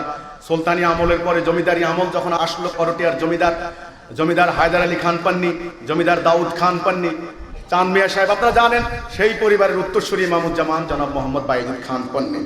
জমিদারি প্রথা নাই, সব শেষ। কিন্তু ইমামুজ্জামান ওনাদের পারিবারিক সিস্টেমের বাহিরে এমন একজন মানুষ হলেন যিনি একাধারে একজন পণ্ডিত মানুষ ছিলেন, ডাক্তার ছিলেন, একজন সংসদ সদস্য ছিলেন পাকিস্তান আমলে। সর্বদিক দিয়ে উনার তুলনা হয় না। আমার জীবনে আমি দেখি নাই উনি কোনোদিন মিথ্যা কথা বলেছেন। তিনি সারা জীবন ভেবেছেন কি করে মুসলমান জাতির নিস্তার লাভ হবে, কি করে মুসলমান বাঁচবে, মাটি বাঁচবে, মানুষ বাঁচবে, ধর্ম বাঁচবে এই সাম্রাজ্যবাদী আগ্রাসন থেকে। তখন আল্লাহ ওনাকে এই বুঝ দিলেন, এই জ্ঞান দিলেন। আপনারা বলুন তো, সন্তান দিবেন কে? সম্পদ দেন কে? মৃত্যু দেন কে? তাহলে জ্ঞান দিবেন কে? বান্দা যখন পথ হারা হয়ে যায়, বান্দাকে জ্ঞান দিবেন কে? আল্লাহ। এই কথা বলার কারণে কি নবী রাসূল দাবি করা বোঝায়? যখনই এই কথাটা বলে কি বাইজিদ খান পান্নী নবী নাকি? নাউজুবিল্লাহি মিন যালিক। আল্লাহ তোমার নিকট পানাহ চাই এই মিথ্যাবাদীদের মিথ্যাচার থেকে। এটা নবী রাসূল হওয়া বোঝায় না। নবী আর আসবেন না, রসুল আর আসবেন না। তাহলে এই জাতিকে ঐক্যবদ্ধ কে করবে? কাউকে না কাউকে আল্লাহ বুঝাতে হবে না? সঠিক জ্ঞান কাউকে না কাউকে দিতে হবে না? আমাদের মতো কেউ না কেউ নামতে হবে না? তাহলে কে নামবে? এখন আমি বলার কারণে যদি আমাকে বলে তুমি বলার কে? তুমি মাদ্রাসা পড়েছো? তুমি কি নবী রাসূল হয়েছো? কেন নবীর উম্মত হিসেবে আমাদের কি দায়িত্ব নাই? কাজেই সেই সত্য আমরা লাভ করেছি। সম্মানিত অতিথিবৃন্দ, রাসূল চলে যাওয়ার পর সেই সাম্যের ইসলাম, সেই ঐক্যের ইসলাম, সেই প্রগতির ইসলাম, সেই মুক্তির ইসলাম ধীরে ধীরে ধীরে ধীরে আমরা হারিয়েছি। এই 1300 বছরে সূক্ষ্মাতি সূক্ষ্ম বিষয় নিয়ে, ক্ষুদ্রাতি ক্ষুদ্র বিষয় নিয়ে বাড়াবাড়ি করতে করতে করতে করতে এই উম্মার ভারসাম্য নষ্ট করা হয়েছে। প্রতিটা ক্ষেত্রে বাড়াবাড়ি করা হয়েছে। যেমন মেয়েদের সম্পর্ক, সিরাতুল মুস্তাকিম মানে সহজ সরল নাকি? এই ভাষাগুলো আপনারা বুঝেন তো না? স্ট্রেট ব্যালেন্স শব্দের অর্থ হলো ভারসাম্য। ওয়াসাতা আল্লাহ কোরআনে ব্যবহার করলেন ভারসাম্য, এদিকেও না ওইদিকেও না, বাড়াবাড়ি করতে নিষেধ করা হয়েছে। খাও পরিমিত ভাবে। আল্লাহ রসুল বলছেন পেটকে 3 ভাগের 1 ভাগ করো, 1 ভাগ খাও, 1 ভাগে পানি খাও, 1 ভাগ খালি রাখো, তুমি সুস্থ থাকবে। শুয়োর খাইও না, রক্ত খাইও না, আল্লাহর নামে জবাই হয় না, এগুলি খাইও না। বাড়াবাড়ি করো না, বাড়াবাড়ি না করলে আল্লাহ ক্ষমাশীল। পোশাক পরতে বলেছেন, বাড়াবাড়ি করতে না করা হয়েছে। প্রত্যেকটা ক্ষেত্রে কোরআনে লা ইকরাহা ফিদ্দিন, দিন নিয়ে জবরদস্তি করো না, বাড়াবাড়ি করো না বলেননি আল্লাহ? আমাদের এই 1300 বছরে অতি বিশ্লেষণ করে বাড়াবাড়ি করে এই একদল লোক অতি পণ্ডিত, তারা ইসলামের ভারসাম্য নষ্ট করেছে। নারী পুরুষকে আল্লাহ সৃষ্টি করেছেন একজন আরেকজনের পরিপূরক। মা হাওয়া বাবা আদম, আল্লাহ নিজ হাতে বাবা আদমকে বানালেন, নিজের রূহ ফুঁকে দিলেন, বাবা আদম থেকে মাকে বানালেন। মমতাময়ী মা, করুণাময়ী মা, মা আদর দিয়ে যত্ন দিয়ে মমতা দিয়ে বাবার সংসারকে আগলে রাখবেন, প্রশান্তিময় করবেন। বাবা কষ্ট করে পরিশ্রম করে মাথার ঘাম পায়ে ফেলে রোজগার করবেন, বংশধরকে তিনি খাওয়াবেন, তিনি পরিচালিত করবেন ফ্যামিলিকে। এই বাবা মা, নারী পুরুষ দুইজনের সমন্বয়ে পরিবার, দুইজনের সমন্বয়ে সমাজ, দুইজনের সমন্বয়ে রাষ্ট্র নাকি? আচ্ছা, মক্কার আরবের আয়ামে জাহিলিয়াতের মানুষগুলি কি ছিল শুনুন। মেয়ে মানুষকে কবর দিত, রাসূলুল্লাহ নারীদের ইজ্জত রক্ষা করলেন। মদ খেয়ে চুর হয়ে পড়ে থাকতো, রাসূলুল্লাহ মাদকাসক্তি দূর করলেন। পারস্পরিক দাঙ্গা হাঙ্গামায় লিপ্ত থাকতো, খুনাখুনি করতো, পেটে ভাত ছিল না, গায়ে পোশাক ছিল না, অশ্লীলতায় ভরা ছিল তাদের কাব্য। ওইদিকে রোমানরা, ওইদিকে পারস্যরা থাকতো জ্ঞানে বিজ্ঞানে। এই আরব জাতি ছিল উপেক্ষিত, অবজ্ঞাত, শিক্ষাহীন, দীক্ষাহীন এই আরব জাতি। আল্লাহ রসুল তাদেরকে তাওহীদের উপরে আগে ঐক্যবদ্ধ করলেন, আগে ভাই বানালেন। কি করলেন? ভাই বানালেন। আপনারা বলুন তো, 100টা তসবির দানা, আপনারা সুবহানাল্লাহ সুবহানাল্লাহ পড়েন না? তসবির দানাকে একত্রিত রাখে কিসে? সুতা। সুতা কেটে দিলে কি হবে? দানাগুলা ছড়িয়ে ছিটিয়ে পড়বে না? আল্লাহ রসুল আগে ওই আরবের দাঙ্গা হাঙ্গামায় লিপ্ত, পারস্পরিক শত্রুতায় নিমজ্জিত ওই সমাজের মানুষগুলাকে, স্বার্থপর আত্মকেন্দ্রিক মানুষগুলাকে তাওহীদের সুতার মধ্যে আগে ঐক্যবদ্ধ করলেন। ব্যাপারটা বুঝতে পারতেছি? তারা এতদিন ইবলিসের দাসত্ব করত, আজকে তারা কার দাসত্ব করে? আল্লাহ। এতদিন তারা কার হুকুম মানত? ইবলিসের হুকুম। আজ তারা কার হুকুম মানে? আল্লাহর হুকুম মানে। আচ্ছা শুনুন, সমাজের মানুষগুলি ভাই হয়ে গেল, ফলটা কি হলো? সমাজ পাল্টে গেল, মানুষগুলিও পাল্টে গেল। সেই মানুষগুলির নামের শেষে আমরা বলি এখন কি? রাদিয়াল্লাহু আনহুম ওয়া রাদু আনহু। আবু বকর, ওমর, উসমান রাদিয়াল্লাহু আনহুম ওয়া রাদু আনহু। আল্লাহ রসুল ওই মেয়েদেরকে কলেমার উপরে ঐক্যবদ্ধ করার পর তাদেরকে শালীনতার পোশাক পরিয়ে দিলেন। অশ্লীলভাবে তারা নৃত্য করত, হজ করত, তাদেরকে বললেন যে না, আল্লাহ অশ্লীলতা পছন্দ করেন না, শালীনভাবে পোশাক করো। তিনি কি তাদেরকে বাক্সবন্দি করেছেন? তিনি কি এই ফতুয়াবাজি করেছেন, মেয়েরা ঘর থেকে বের হইও না, তোমাদেরকে পরপুরুষ দেখলে ঈমান চলে যাবে, এই কথা বলেছিলেন? অনেক জাল হাদিস, দৈব হাদিস তুলে এনে এই উম্মার নারীদেরকে বাক্সবন্দি করা হয়েছে, যেটা আমার রসুলের সমগ্র কর্মজীবনের পরিপন্থী। আমার রসুল মেয়েদেরকে ঘোড়ার পিঠে চড়িয়ে তিনি যুদ্ধের ময়দানে নিয়ে গেলেন। অন্যায়ের বিরুদ্ধে যুদ্ধ করতে গেল মেয়েরা, বাজার ব্যবস্থাপনায় মেয়েরা, হাসপাতাল নির্মাণে মেয়েরা, জাতীয় আন্তর্জাতিক সামরিক সকল কাজে নারীরা। এই একটা স্ফুরণ ঘটলো, নারী স্বাধীনতা কাকে বলে। আজকে লক্ষ লক্ষ নারী বেইজ্জত হচ্ছে, নিজেদের ইজ্জত রক্ষা করতে পারছে না, মাটি রক্ষা করতে পারছে না। কিন্তু উম্মত মুহাম্মদের নারীরা নিজেকে রক্ষা করেছে, রাসূলকে রক্ষা করেছেন। উহুদের ময়দানে সাহাবীরা যখন পিছপা হলেন, ব্যাপক আক্রমণের মুখে, আপনারা জানেন সেই কঠিন মুহূর্তে আমার রসুল বলছেন, ডাইনে উম্মে আম্মারা, বামে উম্মে আম্মারা, সামনে উম্মে আম্মারা, পিছনে উম্মে আম্মারা। সেই নারীরা জীবনের বাজি রেখে আমার রসুলকে হেফাজত করলেন, মদিনার মাটিকে হেফাজত করলেন, পুরো জাতিকে রক্ষা করলেন। আজ 1300 বছর আমার লক্ষ লক্ষ নারী বেচ্যুত হচ্ছে, তারা নিজেদেরকে রক্ষা করতে পারছে না। হে নারীরা, আপনারা উম্মতে মুহাম্মদের নারী হন, কারো ওয়াজে ভ্রুক্ষেপ না করে আল্লাহ রাসূল কি করেছেন সেদিকে তাকান, না হলে আপনার ঈমান হাইজ্যাক করা হবে। জাতি বাঁচবে, ইজ্জত বাঁচবে, আপনারা বাঁচবেন। তারপরে আমার রাসূল কি করলেন? ঐক্যবদ্ধ করে দিয়ে তিনি চলে গেলেন আল্লাহর কাছে। যাওয়ার সময় বলে যাননি তোমরা ঐক্য নষ্ট করবে না। আমরা ঐক্য নষ্ট করেছি, আমরা পথভ্রষ্ট হয়েছি, শিয়া হয়েছি, সুন্নি হয়েছি, শাফি হয়েছি, হাম্বলি হয়েছি, বাস। আর আমাদের সুলতানরা ভোগ বিলাসে ওনারা মত্ত হলেন। এদিকে কারবালার বিভ্রান্ত ঘটনা ঘটলো, ভয়ঙ্কর ঘটনা ঘটলো। কারবালার ঘটনা ঘটানোর পর রাসূলুল্লাহর কলিজার টুকরা হুসাইনকে হত্যা করা হলো। সেই থেকে শুরু হলো। এরপরে আমরা ব্রিটিশের গোলাম হলাম। ব্রিটিশের গোলাম হওয়ার পর ব্রিটিশরা আমাদেরকে শোষণ করেছে 300 বছর। আল্লাহর হুকুম বাদ দিয়ে তাদের হুকুম চালু করে দিয়েছে। আজকে আমাদের সমাজে এই যে রাজনীতি, স্বার্থের রাজনীতি, হানাহানির রাজনীতি, এই রাজনীতি আল্লাহ রাসূল শিখায় নাই, ব্রিটিশ সাম্রাজ্যবাদীদের রেখে যাওয়া সংস্কৃতি একটা। আজকে সিরিয়া গণকবর এই রাজনীতি। বিরোধী দল জোট করেছে, বিরোধী দলকে অস্ত্র দিয়েছে আমেরিকা, ব্রিটেন। এরপর আসাদ সরকার বেদিশা হয়ে ডেকেছে রাশিয়াকে।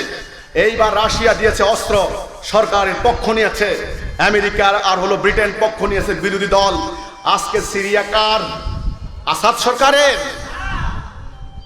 মুসলমানের, সিরিয়ানদের? কারোই না। এই মাটি এখন যুদ্ধের লীলাভূমি, আমেরিকা রাশিয়ার যুদ্ধক্ষেত্র।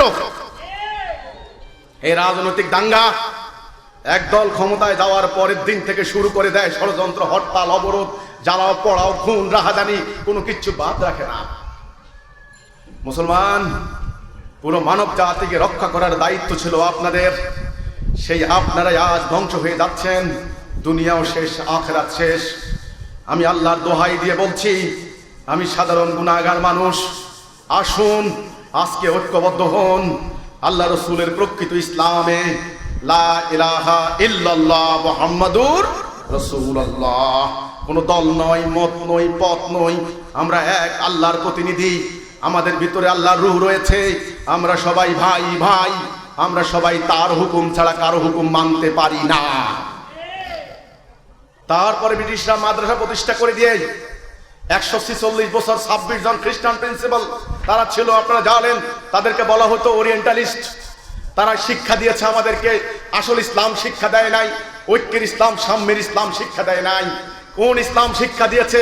ওই 1300 বছর থেকে চলে আসা সূক্ষ্মাতি সূক্ষ্ম, ক্ষুদ্রাতি ক্ষুদ্র, অপ্রয়োজনীয় অনর্থক বিষয় নিয়ে মাসলা মাসাইল, তর্ক বাহাসের ইসলাম। বড় বড় হাতি চলে যায়, খবর নাই এই ছোট্টখাটো বিষয় নিয়ে। আমি ফেসবুকের একটা প্রশ্ন উত্তর পর্ব দেয় না, আলেম ওলামাদেরকে করে, আপনাদের জন্য লিখে আনতে চেয়েছিলাম, ভুলে রেখে এসেছি, মুখে বলি শোনো। ওই দিন দেখলাম ফেসবুকে একজন মৌলানাকে প্রশ্ন করেছেন আরেকজন, এই যে আপনারা মশা মারেন না, ইলেকট্রিক র্যাকেট ঠাস ঠাস করে মশা মরে, প্রশ্ন করেছে যে রাসূলুল্লাহ নিষেধ করেছেন আগুনে পুড়িয়ে হত্যা করা নিষেধ, তাহলে বৈদ্যুতিক র্যাকেট দিয়ে মশা মারা জায়েজ কি না জায়েজ হবে? তখন রায় দিয়েছেন যে না, যেহেতু নীতি হচ্ছে আগুনে পুড়িয়ে মারা নিষেধ, কাজেই মশা মারা হারাম হবে, মশা মারা জায়েজ হবে না। ভালো কথা। সূক্ষ্মাতি সূক্ষ্ম ব্যাখ্যা বিশ্লেষণ করতে করতে এখানে এসেছেন। আমি আপনাদেরকে বলতে চাই, আমি জঙ্গিবাদ, সন্ত্রাসবাদের বিরুদ্ধে, ধর্ম ব্যবসার বিরুদ্ধে সংগ্রাম করি বলেই আমার বাড়িতে 4 বার হামলা চালিয়ে আমার বাড়িঘর আগুন দিয়ে জ্বালিয়ে দিয়েছেন। আমার ভাইদেরকে জীবন্ত আগুন দিয়ে পুড়িয়েছেন, জবাই করে হত্যা করেছেন, চোখ তুলে নিয়েছেন, পেট্রোল দিয়ে তাদের দেহকে জ্বালিয়ে দিয়েছেন, পায়ের রক কেটে দিয়েছেন। সেটা কোন বৈধ না অবৈধ? ধর্মের নামে পেট্রোল বোমা চালিয়ে শত শত মানুষকে হত্যা করেছেন, ওটা বৈধ না অবৈধ? এত ধ্বংসযজ্ঞ চালাচ্ছেন, সারা দিন আমাকে হুমকি দিচ্ছেন আগুন দিয়ে জ্বালিয়ে দিবেন। আমাকে আগুন দিয়ে জ্বালিয়ে দিয়ে মশা মারার কাফারা জিজ্ঞাসা করছেন। এই হচ্ছে আমাদের আকীদা। বুঝতে পারলাম জিনিসটা ওনারা কোথায় গিয়েছেন। ঈসা আলাইহিস সালাম বলেছিলেন আস্ত উট গিলে ফেলেন, অথচ শরীয়তের মাসলা মাসাইল দিয়ে আপনারা মশাও থাকেন। একদিন হযরত আব্দুল্লাহ ইবনে ওমর হজ করতে গেলেন। ইরাকের এক হাজী জিজ্ঞাসা করলেন যে আব্দুল্লাহ ইবনে ওমর, আপনি বলুন তো হজের অবস্থায় মাছি মারা জায়েজ না নাজায়েজ, এটার কাফারা কি হবে? হযরত আব্দুল্লাহ ইবনে ওমর বললেন, যেই ইরাকিরা রাসূলুল্লাহর কলিজার টুকরা হুসাইনকে হত্যা করেছে, সেই ইরাকিরা মাছি মারার কাফারা জিগায়। কথাটা বুঝাতে পারলাম কিনা আপনাদেরকে? এখানে এনে ওনারা দাঁড় করিয়েছেন। সম্মানিত অতিথিবৃন্দ, এখন কি উপায় হবে আমাদের? কি হবে আমাদের? কে রক্ষা করবে আমাদের? আমাদের একটা কোনো সিদ্ধান্ত নাই। জঙ্গিবাদ যখন দেশে আক্রমণ করলো, আমাদের আলেমরা এক জায়গায় বসতে পারলেন না। কিছু আলেম ফতোয়ার বই বের করলেন, হাজার হাজার আলেম বিরোধিতা করলেন। ইসলামী ফাউন্ডেশন কোনো ফতোয়া দিলে অন্য আলেমরা মানেন না। কি হবে তাহলে? জাতির কে দিক নির্দেশনা দেবে? কে লিড দেবে? কে বাঁচাবে? কে রক্ষা করবে? কে? কঠিন বিপদে পড়েছি আমরা। এই বিপদ থেকে উদ্ধারের জন্য আল্লাহ রাব্বুল আলামিন অতীব দয়া করে পথ পাঠিয়েছেন, আলহামদুলিল্লাহ। সেই পথ আজ আপনাদের সামনে উত্থাপিত হলো। এই প্রস্তাব আমি দিয়ে গেলাম, আপনারা বিবেচনা করবেন, চিন্তা করবেন, ভাববেন।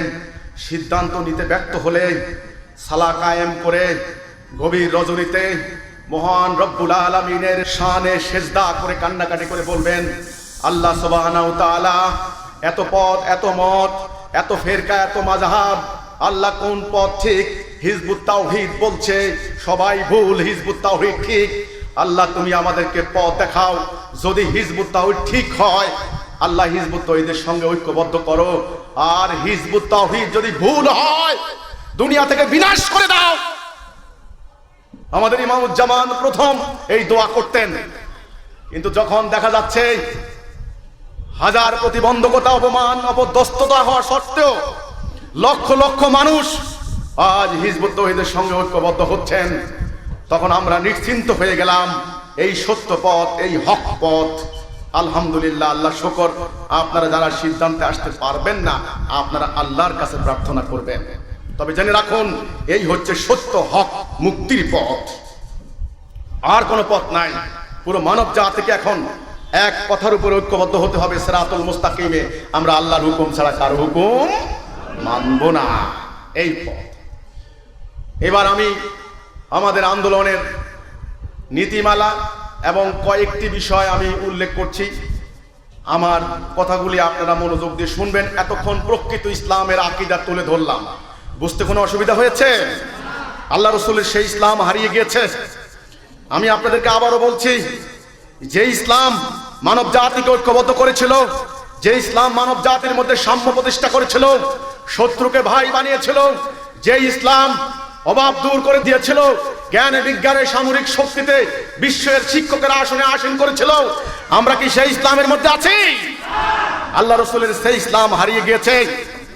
আজকে হীরার টুকরা পকেটে নিয়ে আমরা ভিক্ষুক রাস্তা রাস্তায় ভিক্ষা করে বেড়াচ্ছি। আল্লাহ আমাদেরকে গাইডলাইন দিয়েছিলেন, পথ প্রদর্শক দিয়েছিলেন, সিরাতুল মুস্তাকিম দিয়েছিলেন, আমরা সেই পথ হারিয়েছি। এখন জাতিকে রক্ষা করতে হলে, মাটিকে রক্ষা করতে হলে, ধর্মকে রক্ষা করতে হলে সেই তাওহীদে এখন ঐক্যবদ্ধ হওয়া ছাড়া আর কোনো পথ নাই, কোনো উপায় নাই। আমাদের 5 দফা কর্মসূচি, 4টা মূলনীতি এবং আমাদের এই স্থানীয় দায়িত্বশীলদের প্রতি আমার 4টা নির্দেশনা। 5 দফা কর্মসূচি, ঐক্যবদ্ধ হওয়া তাওহীদের উপরে, নেতার আদেশ শোনা, নেতার আদেশ পালন করা, হিজরত করা মানে বয়কট করা অন্যায় অবিচার ধর্ম ব্যবসা থেকে, শিরিক কুফর থেকে, তারপরে জিহাদ করা, সংগ্রাম করা। জিহাদের কথা শুনলে ভয় পাওয়ার কোনো কারণ নাই। আমি বলেছি আগে ঈমান হাইজ্যাক করা হয়েছে। আমার রাসূল জিহাদ করেছেন, মুমিনের সংজ্ঞায় জিহাদ আছে, হাদিসে জিহাদের কথা বলা আছে। এখন এই মানুষের বুকে বোম মেরে সন্ত্রাসী কর্মকাণ্ড করে জিহাদের নামে চালিয়ে দিয়ে জিহাদের মতো একটা পবিত্র আমলকে বদনাম করা হয়েছে নাকি? এখন টার্গেট করা হয়েছে মুসলমান সন্ত্রাসী, মুসলমান জঙ্গি, মুসলমান কুপমণ্ডুক, মুসলমান যে দেশে থাকবে সেখানে মানুষ শান্তি পাবে না। ওই হামলা চালিয়েছে কে? নিশ্চয়ই মুসলমান। ওই আক্রমণ চালিয়েছে কে? নিশ্চয়ই মুসলমান। এটা ওই সাম্রাজ্যবাদীদের গভীর ষড়যন্ত্র। যে ইসলাম এসেছে মানুষের মুক্তির জন্য, সেই ইসলাম সন্ত্রাস সৃষ্টি করতে পারে না, পারে? কাজেই জিহাদের কথা বলতে হবে, আল্লাহ রসুলের ইসলামের জিহাদ, সন্ত্রাসী কর্মকাণ্ড নয়। তোমরা যারা জিহাদের নামে সন্ত্রাসী কর্মকাণ্ড করছো, আমি তোমাদেরকে বলতে চাই, জিহাদের প্রকৃত অর্থ চলে এসেছে, প্রকৃত ব্যাখ্যা চলে এসেছে। আমরা জিহাদ করব, আমরা জিহাদ করছি। তোমরা এতদিন সন্ত্রাস করেছো, ওটা জিহাদ নয়। ওই পথ ত্যাগ করো।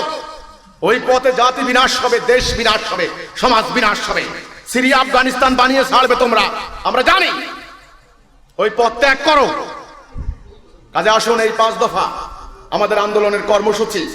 এটা আমাদের নিজের কর্মসূচি না, আল্লাহ রসুলকে দিয়েছেন, রসুল উম্মাকে দিয়েছেন, কিন্তু উম্মা এই কর্মসূচি ত্যাগ করেছেন। আল্লাহ রসুল বলেছেন এই হাদিসের শেষে, এক বিগত সরে গেলেও, জাহান্নামে জ্বালানি পাথর, নামাজ পড়লেও, রোজা রাখলেও, নিজেদেরকে মুসলমান দাবি করলেও তারা জাহান্নামে জ্বালানি পাথর। এই যে 5 দফা কর্মসূচির মধ্যে আমরা আছি। শুনুন, বুনিয়াল ইসলামে আলা খামসিন, ইসলামের বুনিয়াদ কয়টা? 1 নম্বরে তাওহীদ, সালাত, যাকাত, হজ, সাওম, এই 5টা। আমরুকুম বিখামসিন আল্লাহু আমারানি বিহিন্না, এখানে 5টা।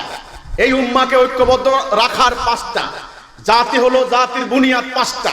এই 5, এই 5, এটা একটা হাদিস, এটা একটা হাদিস, এটার আবার বিস্তারিত ব্যাখ্যা হচ্ছে পুরা কোরআন।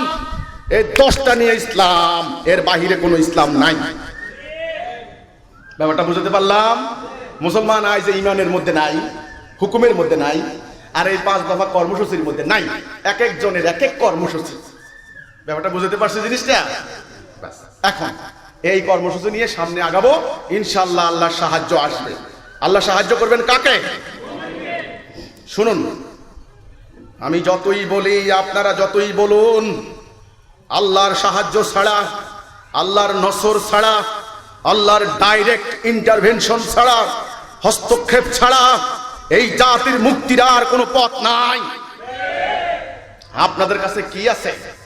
ওদের মিলিটারি মাইট কল্পনা করতে পারবেন না, ইকোনমিক পাওয়ার কল্পনা করতে পারবেন না, মিডিয়ার ইনফ্লুয়েন্স কল্পনা করতে পারবেন না। ওরা কোথায় চলে গিয়েছে গত কয়েক শতাব্দী ধরে? সামরিক শক্তি, প্রযুক্তি, বৈজ্ঞানিক উন্নতি কোথায় চলে গিয়েছে? আর আপনারা এই মারামারি, হানাহানি, এই ফেরকা, মাযহাব, মাসলা, মাসাইল করে করে মারামারি করতে করতে আপনারা আরো গর্তের ভিতরে ঢুকে গিয়েছেন। কার টাকনু আছে, কার দাড়ি কতটুকু, কার টুপি আছে, খাবার আগে একটু নিমক খাওয়া, খাবার পরে মিঠাই খাওয়া, দোয়াল্লিন হবে না জোয়াল্লিন হবে, মেয়ে মানুষ দেখায় না হারাম, বোরকা হবে নাকি কালো বোরকা হবে না, ইত্যাদি নিয়ে মারামারি করতে করতে শেষ হয়ে গিয়েছেন।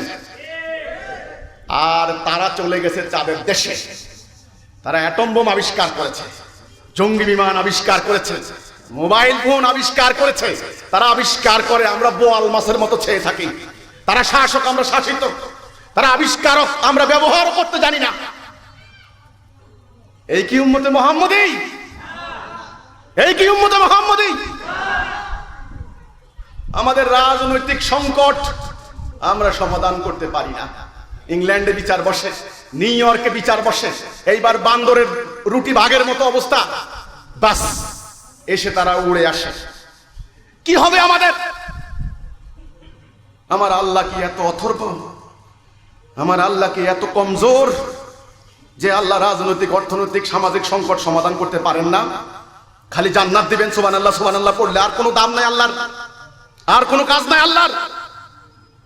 সম্মানিত অতিথিবৃন্দ, আমরা বলতে চাই, মুমিন না হওয়া পর্যন্ত আল্লাহ সাহায্য করবেন না। মুমিন হতে কোনো অসুবিধা আছে? মুমিন শুধু মুমিন হন। মুমিন হওয়ার পর আপনি আলেম হন, অসুবিধা নেই। আপনি মুফতি হন, অসুবিধা নেই। আপনি আল্লামা হন, আপনি হাফিজে কোরআন হন, আপনি তাফসীর মুফাসসির হন, আপনি মুহাদ্দিস হন, হাজার হাজার হাদিস মুখস্থ করেন, আমার কোনো আপত্তি নাই।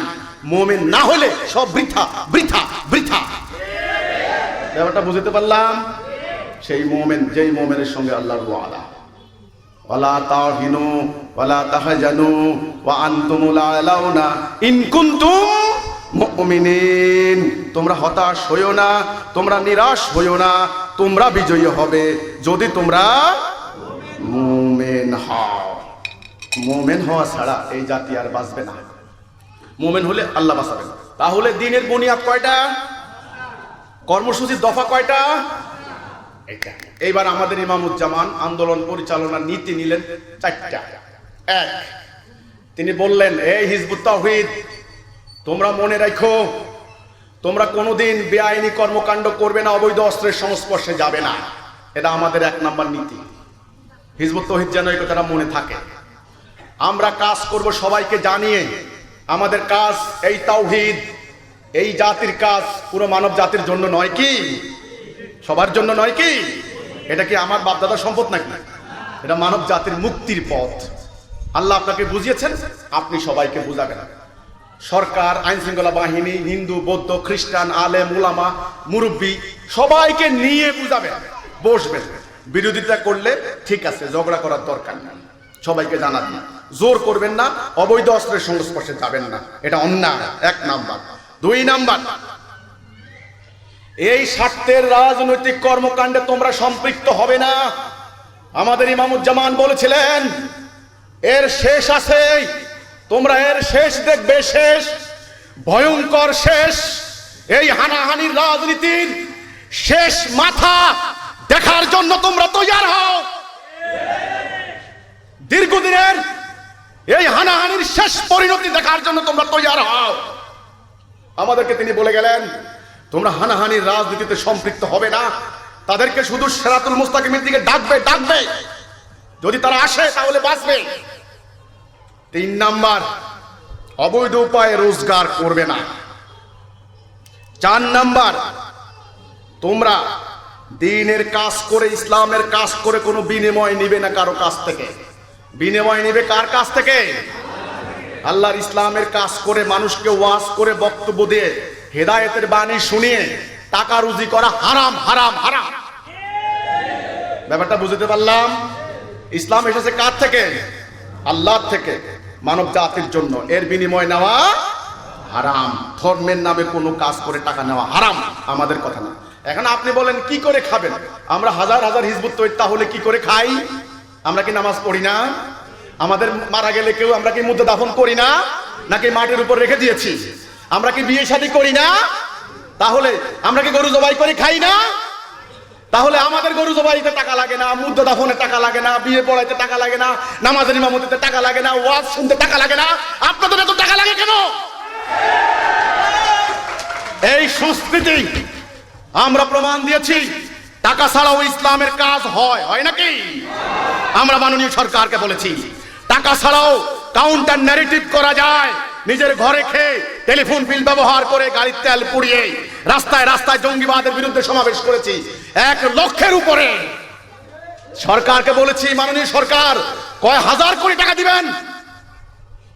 না, দেওয়া চাই না, আমার দেওয়া দরকার নাই, দয়া করে আপনার নেতা কর্মীদেরকে বলে দিবেন, মোল্লাদের কথায় যেন তারা প্রভাবিত না হয়। পুলিশের আইজিকে বলে দিবেন, ডিসিকে বলে দিবেন, সচিবকে বলে দিবেন, আমাদেরকে যেন একই পাল্লায় না মাপে। আমরা ওদের মতো নই, আমরা স্বার্থপর আত্মকেন্দ্রিক নই, আমরা সন্ত্রাসী নই। আমরা জানমাল উৎসর্গ করেছি, ইবাদত কি জিনিস বুঝেছি, ধর্ম কি জিনিস বুঝেছি। আমরা শপথ নিয়েছি, প্রয়োজনে জীবন দেব, তবু এই বাংলার মাটিকে ইরাক, সিরিয়া, আফগানিস্তান হতে দেব না। আমরা শপথ নিয়েছি, আমার রাসূল যেমন মদিনাকে রক্ষা করেছেন পেটে পাথর বেঁধে, জলিল কদর সাহাবীদের রক্ত দিয়ে, পাহারা দিয়ে মদিনার মতো বাংলার মাটিকে রক্ষা করব ইনশাআল্লাহ। মুখে বললাম তো, কাজে প্রমাণ হবে, না হলে আমি মুনাফিক। আমাদের শুধু দাবি একটা সরকারের প্রতি, ভুল বুঝবেন না। ওই পশ্চিমা দাজ্জালি ও সাম্রাজ্যবাদী ইসলামের শত্রু, আল্লাহ রাসূলের শত্রু, তারা সবাইকে এক পাল্লায় মেপেছে। ওই ইসলাম ওই একই, ওই ইসলাম একই, ওই দিনের শেষে সব জঙ্গি হবে। আজকে জঙ্গি হয় নাই, কালকে জঙ্গি হবে। এই জন্য মুরব্বীরা আমাদের সমাবেশে আসলে পরের দিন যান। আপনি সভাপতি মানুষ, আপনি আহ্বায়ক মানুষ, সাধারণ সম্পাদক, মুক্তিযোদ্ধা, আপনি কেন গেলেন হিজবুত তৌহিদের মিটিংয়ে? হিজবুত তৌহিদ বিতর্কিত। কি বিতর্কিত? বলে পন্নী সাহেব নবী দাবি করেছে, নাউজুবিল্লাহ মিন যালিক। কোথায় কোথায় মিথ্যাবাদীরা? বলে কি হিজবুত তৌহিদ ভালো কথা বলে, ভালো মুখে ভালো বলে, কিন্তু অন্তরে খারাপ। কথা বলে ভালো, নিয়ত খারাপ। কি নিয়তের খারাপ দেখলেন? কাজেই অন্যদের কথা যেন প্রভাবিত না হয়, আমাদেরকে ভুল না বুঝেন। আমরা শুধু এটাই চাই, আর কিচ্ছু চাই না। এই চারটি মূলনীতি মনে থাকবে। হিজবুত তৌহিদ মুরব্বীদের সামনে আমি বলে গেলাম, উল্টা পাল্টা করলে আমি কিন্তু থানার ওসিকে বলে রেখেছি, আমার কোনো কর্মী যদি এই মূলনীতি লঙ্ঘন করে আমি সরাসরি আপনাকে ধরিয়ে দেব। কথা সাফ কথা। যদি কেউ ভালো হওয়ার ইচ্ছা হয় আসুন, এখানে ভালো হওয়ার রাস্তা, ভালো হওয়ার পথ চলে এসেছে। ভালো হইতে কোনো পয়সা লাগে না। লাগে নাকি? আমাকে কোনো পয়সা দিতে হবে না। জান্নাতের জিম্মাদার আমি হতে পারবো না, কারণ আমার বাপ দাদার নয় জান্নাত। জান্নাত আল্লাহ মুমিনদের জন্য রেখেছেন। আপনি আল্লাহর জন্য কাজ করেন, সিরাতুল মুস্তাকিমে উঠেন, আপনি জান্নাত যাবেন, এই ঘোষণা দিতে পারি ইনশাআল্লাহ। এবার আসুন, চারটি কথা নির্দেশ দেব। যারা এই এলাকার হিজবুত তৌহিদের দায়িত্বশীল আছেন, আপনারা দয়া করে এখানে একটু মঞ্চে আসুন, পিছনে দাঁড়ান। আমাদের শ্রদ্ধেয় জনপ্রতিনিধি মুরব্বীরা আছেন, আমি সবাই সামনে আপনাদের উপরে কতগুলি দায়িত্ব দিয়ে যাব। আপনারা আমার কথা শুনতে পাচ্ছেন নিশ্চয়ই। আপনি এই এলাকার প্রতিনিধি, এই এলাকার সভাপতি, আমির, এই এলাকায় যারা হিজবুত তৌহিদ আছেন, এক নম্বরে মনে রাখবেন, আমরা আল্লাহ রসুলের দেখানো ইসলামে ঐক্যবদ্ধ হয়েছি। আমাদের এক নম্বর হচ্ছে ঐক্য, নাকি? কেমন ঐক্য? সাপ্পান কান্নাহুম বুনিয়ানুম মারসুস, সীসা গলানো ঐক্য, নাকি? এই ঐক্য আল্লাহ রসুল বলেছেন, বুখারীর হাদিস, ইন্নামাল আমালু বিন্নিয়াত। এক নম্বর হাদিস, নিশ্চয়ই সমস্ত আমল নিয়তের উপর নির্ভর করে। আপনারা সবাই যারা হিজবুত তৌহিদে এসেছেন, কোন স্বার্থে এসেছেন? কোন বৈষয়িক স্বার্থ, কোন রাজনৈতিক স্বার্থ? আল্লাহর জন্য নাকি? দেশের জন্য, মাটির জন্য, মানুষের জন্য নাকি? তাহলে আমরা সবাই ভাই বোন। কি ভাই বোন? আমাদের সম্পর্ক রক্তের সম্পর্ক থেকেও আপন ভাই বোন। এটা তো মুখে বললাম, বাস্তবে আমি আপনাদেরকে আজকে বলে গেলাম, আমার ভাই বোনরা যারা বসে আছেন, এক নাম্বার, একজন হিজবুত তাওহীদ যেন বিনা চিকিৎসায় মারা না যায়, এই খবরটা যেন আমি পাই, অন্তত আমি পাই। না হলে কিসের ভাই? আমার কাছে ওই টাকা নাই, সিঙ্গাপুর মাউন্ট এলিজাবেথ নিয়ে যাব, কিন্তু একটা প্যারাসিটামল দিতে পারবো নাকি? হাসপাতাল তো দৌড়িয়ে যেতে পারবো নাকি? তাহলে আমার ভাই যেন বিনা চিকিৎসা মারা না যায়, এক নাম্বার। দুই নাম্বার, কোন হিজবুত তাওহীদ যেন খাদ্যের অভাবে মারা না যায়, এই দায়িত্ব আপনাদের উপর থাকলো। আমি যেন অন্তত খবরটা পাই। আমার ঘরে যতক্ষণ খাবার আছে, না থাকলেও আমি আমার অন্য ভাইদেরকে বলবো, তোমার এই ঢাকার এই বাড্ডার অমুক ফ্যামিলি না খেয়ে আছে, তাড়াতাড়ি তাকে খাবার দাও। যদি তারা খাবার না দেয়, তাদের ঈমানের দাবি মিথ্যা, মিথ্যা, মিথ্যা। ওদের দ্বারা এই সত্য বিজয় হবে না। তিন নাম্বার, কোন হিজবুত তাওহীদ যেন বস্ত্রহীন অবস্থায় না থাকে। আমাকে বলবেন, আমি চেষ্টা করব, আপ্রাণ অন্য ভাইদেরকে বলবো, সবাই মিলে বসবো, যে আমার অমুক ভাইয়ের বস্ত্র নাই, শীতে কষ্ট পাচ্ছে, তোমরা তাড়াতাড়ি বস্ত্র দাও। তার শরীরে বস্ত্র না দেওয়া পর্যন্ত আমার গায়ের বস্ত্র জড়ানো হারাম। এর কোনো অর্থহীন হবে, অর্থহীন। আমার শরীরে পোশাক নিয়ে, কোটটা নিয়ে আমি বক্তব্য দেওয়া তখন অবৈধ হবে, অবৈধ। ব্যাপারটা বুঝতে পারলাম? তিন নাম্বার। চার নাম্বার, উদ্বাস্তু শব্দটা আমাদের জন্য হবে না। আমরা শপথ নিয়েছি আল্লাহর উপর ভরসা করে, এই বাংলার মাটিকে মদিনার মতো রক্ষা করবো ইনশাআল্লাহ। সেই আদর্শ এসে গেছে, কিন্তু আমার কোন হিজবুত তাওহীদের ভাই বোন থাকার জায়গা নাই, ফুটপাতে রেল স্টেশনে ঘুমাচ্ছে, এমন যেন আমি না শুনি। আমার ভাই রেল স্টেশনে ঘুমায় আর আমি বিল্ডিংয়ে ঘুমাই, এটা আমার জন্য তখন বৈধ হবে না। এই চারটা জিনিস দিয়ে গেলাম, আপনারা বলতে পারেন এই দায়িত্ব একজন সরকারের, সরকারের দায়িত্ব সমগ্র জাতির। এত বড় দায়িত্ব নেওয়ার ক্যাপাসিটি আমার নাই, আমি সাধারণ মানুষ। অন্তত হিজবুত তাওহীদে যারা আছেন তাদেরকে অন্তত খবর নেওয়া, এতটুকু যতটুকু সম্ভব তাদেরকে সহযোগিতা করা কি আমার দায়িত্বের আওতায় পড়ে না? এইভাবে যদি আমরা ধীরে ধীরে স্বার্থপরতার পরিবর্তে ঐক্যবদ্ধতা না শিখি, ভোগবাদের পরিবর্তে দান করা না শিখি, খাওয়ার পরিবর্তে দেওয়া না শিখি, আমাদের দ্বারা ঐক্যবদ্ধতা হবে না। এই তাণ্ডব রোখাইতে পারবেন না, আমি বলে দিলাম। গোডাউন ভর্তি থাকবে ধান চাল, গোডাউনের সামনে মানুষ না খেয়ে মারা যাবে।